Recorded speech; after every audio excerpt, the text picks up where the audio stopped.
Olá! Irei apresentar o artigo intitulado em tradução livre, uma revisão de literatura sobre mecanismos de governança corporativa, passado, presente e futuro.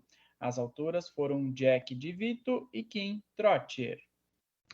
As autoras citam que governança corporativa refere-se a todos os mecanismos de controle estabelecidos para proteger investidores e acionistas. Eles abordam os conflitos de agência que decorrem do fato de que os interesses dos acionistas podem divergir daqueles dos gerentes que controlam a empresa. O artigo se propõe a realizar uma ampla revisão de literatura sobre governança corporativa, com concentração nos mecanismos, medidas de desempenho e métodos de pesquisa.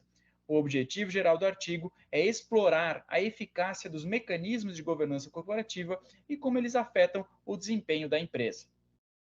As autoras fizeram pesquisa no Google Acadêmico dos termos governança corporativa e desempenho, bem como pelo menos um dos seguintes termos: conselho, independência, diversidade, dualidade, compensação, tamanho institucional. Outra pesquisa separada foi realizada em 36 periódicos de negócios da Financial Times. Os 20 primeiros artigos dessa temática totalizaram 720 artigos. Foi realizado o filtro desses artigos com no mínimo 500 citações e a lista foi reduzida para 250 artigos. Periódicos especializados em governança corporativa também foram incluídos na coleta. Em busca ao Google acadêmico sobre os termos governança corporativa e revisão de literatura, retornou outros 148 artigos. No passado, os mecanismos internos eram estudados pelo número de conselheiros. A independência do conselho era medida pelo quantitativo de conselheiros externos, enquanto a dualidade de presidente e CEO era verificada se o mesmo profissional exercia as duas funções. O compromisso do conselho geralmente era medido pela frequência nas reuniões. A remuneração executiva geralmente foi comparada com o desempenho das empresas. Medidas como gênero, idade e escolaridade foram testadas para a variável diversidade, e a existência de conselho fiscal ou comitê de auditoria também foi frequentemente estudada. As medidas de desempenho que eram mais utilizadas foram o Q de Tobin, o ROI, a ROA, o EVA.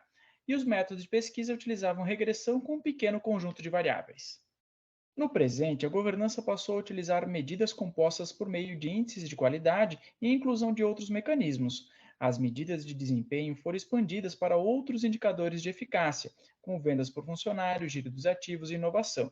O método de pesquisa inclui estudos qualitativos, análise de texto e outros métodos estatísticos, como análise envoltória de dados e abordagem de fronteira estocástica.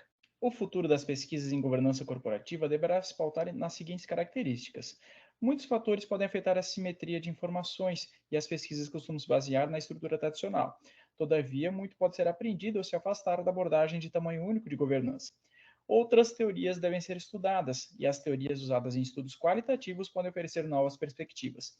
A expansão dos mecanismos atuais de governança pode realizar a avaliação mais detalhada na diversidade dos conselhos.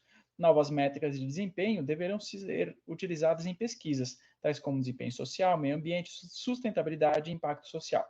O uso de dados não estruturados, como textos, áudio, vídeo e fotos, pode mudar as pesquisas dessa área, e sistemas de inteligência artificial podem auxiliar nesse processo. Com novos dados disponíveis, a aplicação de machine learning em governança corporativa é um campo pequeno, mas crescente. As conclusões indicam mudanças ao longo do tempo nos mecanismos, medidas de desempenho e métodos de pesquisa. Os resultados empíricos muitas vezes se mostraram confusos ou inconclusivos. As recomendações para estudos futuros são o uso de novas fontes de dados e outras tecnologias. Obrigado!